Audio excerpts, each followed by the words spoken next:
Hello my fellow Brickheads, it is I, Galaxy of Bricks, here with another LEGO video for you, and today we are going to look at something that is currently sold out in a lot of retailers worldwide, not just here in the UK but worldwide, and it's this.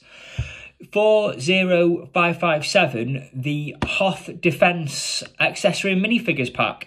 Now this comes with 64 pieces and it's meant to retail for about £16. However, you can't get this currently anywhere in the UK or the USA or anywhere else, to the best of my knowledge. It's sold out on the LEGO store. It's sold out on Amazon. I was able to get this on eBay, but I paid about £22 for it, which was more than what I expected to pay for it. And given what you get for the price, is it really worth it? That's what we're going to discuss in today's video. So, without any further ado, let's just get straight into it. So, as I said in one of my previous videos, I think it was the Hoth ATST or the Snowtrooper Battle Pack, a lot of the January sets have quite a strong kind of Hoth Empire Strikes Back sort of theme to them. So there's one or two sets that have a strong Empire Strikes Back sort of context to them, and they are set on the planet Hoth. This accessory pack goes hand in hand with that. I myself was a bit disappointed that they released a Snowtrooper Battle Pack, which is a phenomenal battle pack, as stated in my previous video, but they didn't feel the need to release a Rebel one. Now, I know that, obviously, we got the Hoth ATST, which kind of makes up for that, but you only get one Rebel Trooper in that. This set gives you three, and I wouldn't really classify it as a set either. So, but you get three Rebel Troopers in this. So let's kick off with the minifigures. You get one Rebel Trooper like so, with the beige and the dark tan sort of outfit and uniform to him. Now this, I think, in a lot of the previous Hoth sets, uniforms similar to this have been quite like, sort of, say, technicians and ground crew stationed at Echo Base, not actually infantry soldiers because they're not well equipped. So that's one. You also get a female Hoth trooper as well, and she's in all white, which is more in keeping with a lot of the previous Hoth sets where Rebel infantry have been in all white, as opposed to grey and things like that and other colours. And then finally you get one more. Now this is a male Rebel Trooper, and I like the fact that this guy's got a beard. I think that really sets it apart, because a lot of the other troopers are quite generic, or they've got just a simple coloured face, but this I like because it's very generic, it's very down to earth, it's very sort of simple and similar, and I really like that. So those are the three figures that you get with this set, which in the grand scheme of things it isn't bad. I mean, they're three really good figures, and you know, if you're doing your army building, which from what I've seen on TikTok, Instagram, other YouTube videos, a lot of people have been doing that. They've been bulk buying this for use in their mocks or their army building and things like that. So that's quite good. And then, you know, you get a couple of these generic sort of standard blaster turrets, which are, just to give you a bit of a context there. Now these are quite interesting because this whole piece, this big piece here, is one whole piece. So just to show you, this comes as one singular piece. This isn't something where it's two or three attached together. This bit is just one.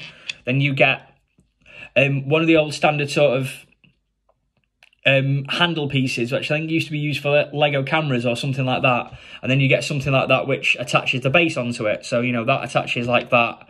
That ends up like that. And then that sort of just attaches on to here, like so. And, I mean, I myself thought it was quite interesting. But what got me with this accessory pack was the fact that the legs for this are actually standard blasters.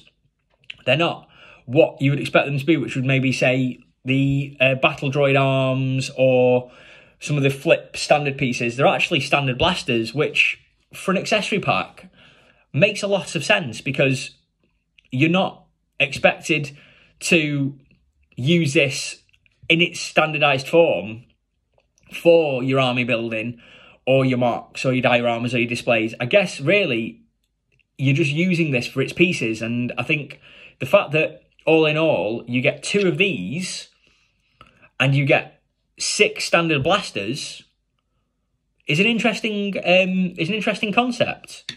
And then finally, you also get 2 of these, which I think are quite interesting ones as well. And I think these are designed, I don't know if they're power packs, they're meant to mimic power packs that can go with the 2 smaller blasters, or there's something else completely different, or there could be something to do with communications or artillery or something like that. So these are quite little nifty things to have, which is an interesting inclusion. And then you've also got this, which is the standard Rebel light blaster turret. Now, this has made an appearance in The Empire Strikes Back, where it was seen foolishly and very much in vain shooting at the AT-ATs that were advancing on the Rebel base, and this didn't even make a dent, it just bounced off.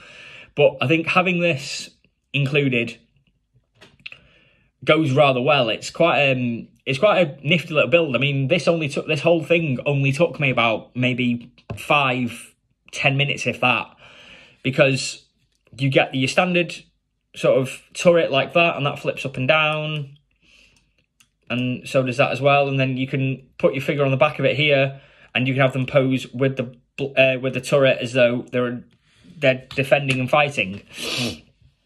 And that is pretty much it. Now, the accessory packs are something completely new to Star Wars. We've never had anything like this before.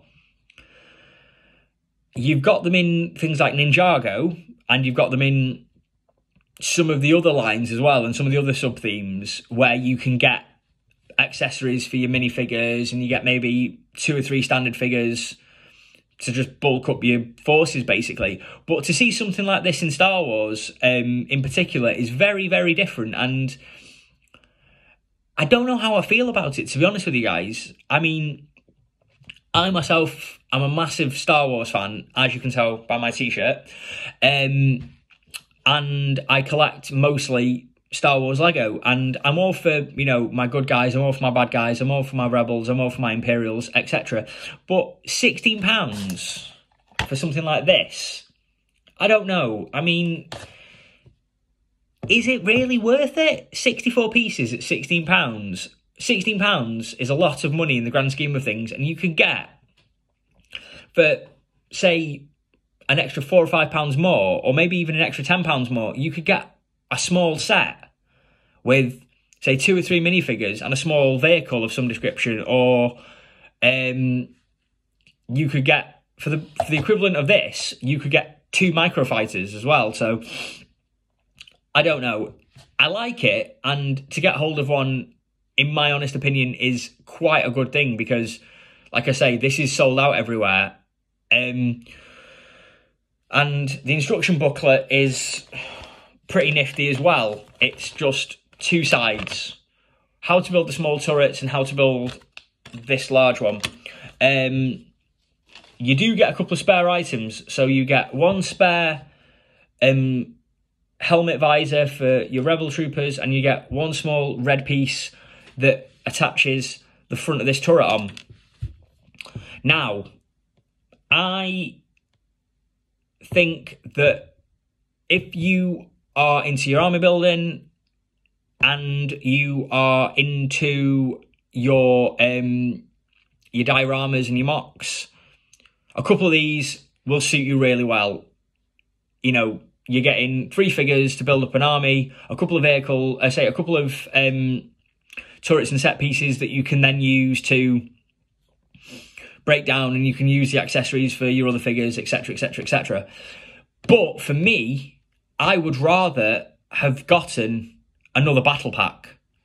I would rather have spent that little bit more money and gotten a Rebel battle pack, because the Hoth Snowtrooper battle pack, which was in one of my first videos I did on this channel, that was about £17 retail. So what's the difference here with that? You get, with the Hoth battle pack, you get 3 snowtroopers and a scout trooper, you get a speeder bike, you get a snowbank, which looks really good with your figures, and you also get a small turret as well, and that's for £17, and that's a full battle pack set. With this, you're just getting 3 standard Rebel Troopers and a couple of small builds for £16.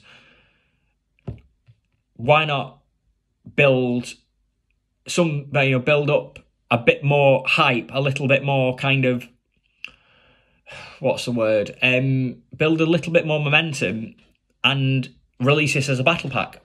The extra figure that you get with the Hoth ATST, you could easily put with this, and you would have 4 Rebel Troopers to go against your 4 Imperial Snowtroopers, or your 3 Snowtroopers and your Scout Trooper. But that's just my opinion. I think that LEGO have missed out a trick on here by doing that, because I think if this and things like this are the future of LEGO series, that's good. That's good in a way, because for those people who can't afford big sets but still want to enjoy LEGO, it's something good. If you're a small child, or you're wanting to build your collection small and you don't want to go out and spend a lot of money on big sets right away, it's not a bad foundation to lie with. You can just develop it from there. But if, like me, you're an avid collector, you are prepared to pay a little bit more, you want a little bit more for your money. And I think if I was to give this a rating out of 5, I would give it a 4, because don't get me wrong, you get 3 figures, all very different, they're not all the same, and you can use the blasters especially for your other figures, and you can use them for your displays. This in particular is a nice little touch, but you're also missing out on potentially having this as a full set with maybe a Tauntaun or a Speeder to accompany it with an extra Rebel. So, I don't know. It's something that's food for thought, guys. Now, I would say if you're going to pick this up, don't pick this up for any less than £25. Like I say, you can get it on eBay at the moment, but you're paying anywhere between £22 and £25. I paid £22 for it. That's including postage and packaging. So that was on the lower end of the spectrum. Other people are charging you a lot more, because a lot of them are also getting the Clone Trooper Command Station accessory pack as well with that price, whereas I was only able to get hold of this. So my review and my video are coming to an end now, guys. Like I say, if you see this online and it's between £16 to £22, pick it up if you don't mind what you get. If you're a bigger collector and you want bigger sets and you want bigger things, look towards maybe, I don't know, an ATST, or look towards something else, because it hits the mark in some ways, but it misses the mark in others. And I think for the price you pay, you could definitely have gotten a battle pack instead of just this. However, like I say, it's just my opinion. So it's entirely up to you guys what you think. Now, we're coming to the end of the video now. If you've got any comments, questions, or queries, drop a comment in the comment section below. Leave a like, leave a subscribe, put the notification bell on so you don't miss any of the videos that I post. Also, follow me on TikTok at the Galaxy of Bricks. Follow me on Instagram at Galaxy of Bricks. And I look forward to seeing you all in the very next video. Take care, guys. Bye-bye now.